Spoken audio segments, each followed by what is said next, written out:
Both of these cordless nailers were just recalled because they could accidentally fire a nail when only the trigger is pulled.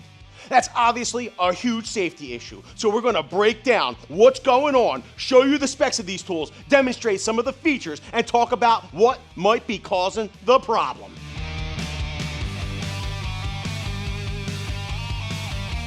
Hey everyone, welcome back to the channel. My name is Vince. If you've spent any time on the job site, you know how important a good framing nailer can be. Today, we're talking about RIDGID's 18-volt brushless 21-degree and 30-degree framing nailers. And today's subject was brought to our attention by one of our viewers and very cool gang members, RIDGID Ron. Ron, we appreciate you helping out and helping out the community, bringing all of this information to light. These RIDGID nailers are part of TTI's recall from July 31st, 2025. About 65,000 units in the US and more than 6,000 in Canada are affected. Models R09894, that's the 21-degree nailer, and R09895, the 30-degree version, have a dual action engagement system that's supposed to prevent accidental firing. Unfortunately, it can malfunction, and that's why we're here. The 21-degree drives 2-inch to 3.5-inch round head nails, uses a brushless motor, and fires 3 nails per second with 0 ramp-up time. The magazine holds 60 nails, and there's an extended magazine you can buy that accepts 2 full strips. Weighing in around 9 pounds and powered by RIDGID's 18-volt battery platform, it could sink up to 750 nails on a single charge. They also both have tool-free depth adjustments, dry fire lockout so you don't beat up the mechanism when you're low on nails, rafter hooks. On the 30-degree R09895, everything's pretty similar. It fires 2-inch to 3.5-inch clipped head nails, has the same brushless motor, same rapid fire capability and runtime, and it also accepts an extended magazine. What's nice about both of these is there's no hose, no compressor, no gas cartridges. You slap in a battery, and you go. These features made the nailers popular with remodelers who wanted cordless convenience without sacrificing speed or power. So, why did these get recalled? Every modern nailer has at least 2 safety controls, the trigger and the nose piece. On RIDGID's framing nailers, you have a dual action system.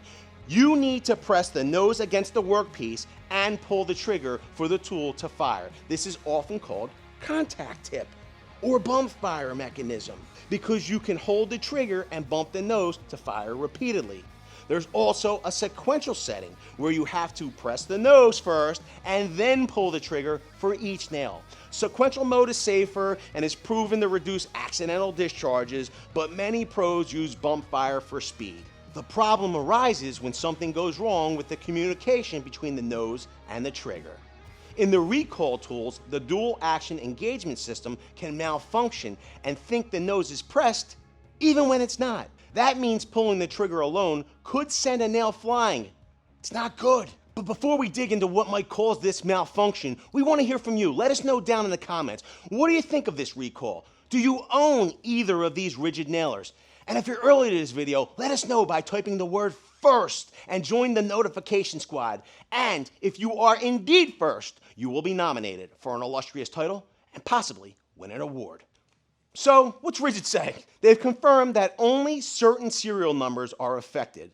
If your tool doesn't have a black ink mark or a punched hole next to the serial number, stop using it immediately and contact RIDGID for a free repair. There haven't been any injuries reported yet, but it's still a serious hazard. Because there's so many of these tools in the field, it's likely some people are still using them without knowing about the recall. That's why spreading the word is important. Once RIDGID repairs them, the tools should function normally. But RIDGID does have a limited lifetime warranty or service agreement, so if you continue to have problems, I guess they'll just send you another one. Let's talk about what we know. The Consumer Product Safety Commission says the failure is in the dual action system.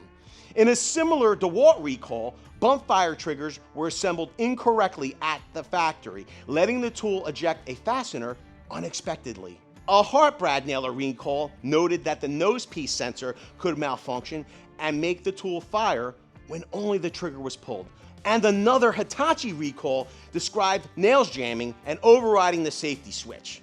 So there's precedent. Misassembly, faulty sensors, or jam-related issues can all defeat safety mechanisms. Funny thing is that Hart brand nailers and RIDGID brand nailers are made by the same manufacturer, which would be TTI.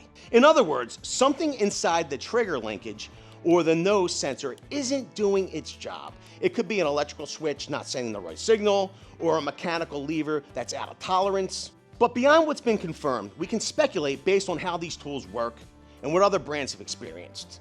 Dust, wood chips, and resin buildup in the magazine and the nose piece, making contact elements stink. If the spring inside the nose gets jammed in the down position, the tool thinks it's pressed against wood, even when it's not. That could lead to false ready-to-fire signals. With thousands of cycles, internal parts start to loosen up. The linkage between the nose piece and the trigger might not fully engage anymore, leaving just enough play to release the firing pin accidentally. And because these are cordless tools with circuit boards controlling the solenoid, a faulty sensor or a software glitch could cause misfires. It's rare, but possible. And sometimes, folks modify tools to disable safety features for convenience or speed reasons, not realizing they dramatically increase injury risks. There's no indication that modifications cause this recall, but it's always something to be mindful of. Whether you're using a RIDGID nailer or any other brand, good maintenance can keep you safer. Here's what the pros recommend.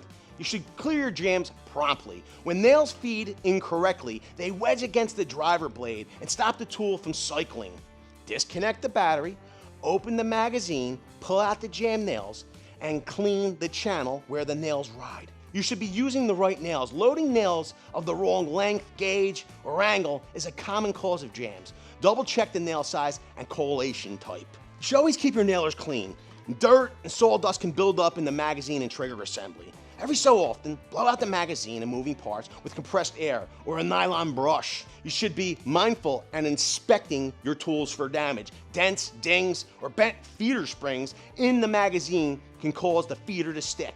If you hear hissing or the drive piston rattles when you shake the tool, seals or the O-ring may need replacing. You can also switch to sequential mode on tasks where precision matters. It's slower than bump fire, but it dramatically reduces accidental bump fires or double fires. If you own one of these nailers, here's your checklist. Look at your serial number and compare it to the range in this recall. If your tool is covered, check for the black ink mark or the punched hole next to the serial. That indicates it's already been repaired. If it's an affected unit with no marking, stop using it right away. Visit RIDGID's recall webpage or call their hotline to arrange for a free repair. If you need a framing nailer while yours is out for repair, consider using a sequential trigger model or a pneumatic nailer with an uncompromised safety system. Accidental discharge from a nailer is no joke. Luckily, no injuries have been reported so far with these RIDGID tools, and TTI is offering a free fix. We hope this video helps you understand the issue, appreciate the specs of these nailers, and take action if you're affected. Don't forget to like the video if you found it helpful, subscribe if you're new around here, and hit the notification bell so you never miss an update. And hey, if you're still watching, drop a comment. Let us know your thoughts on cordless nailers versus pneumatics. And until next time, keep those hands safe and your legs safe and your thighs safe. With that, I want to say I appreciate each and every one of you for being here. Thanks a lot, everybody. Hope to see you all on the next one, where I tell RIDGID executives, it was a couple years back, that I didn't like their tools. They were not happy with me. Don't miss this next video. You're going to love it.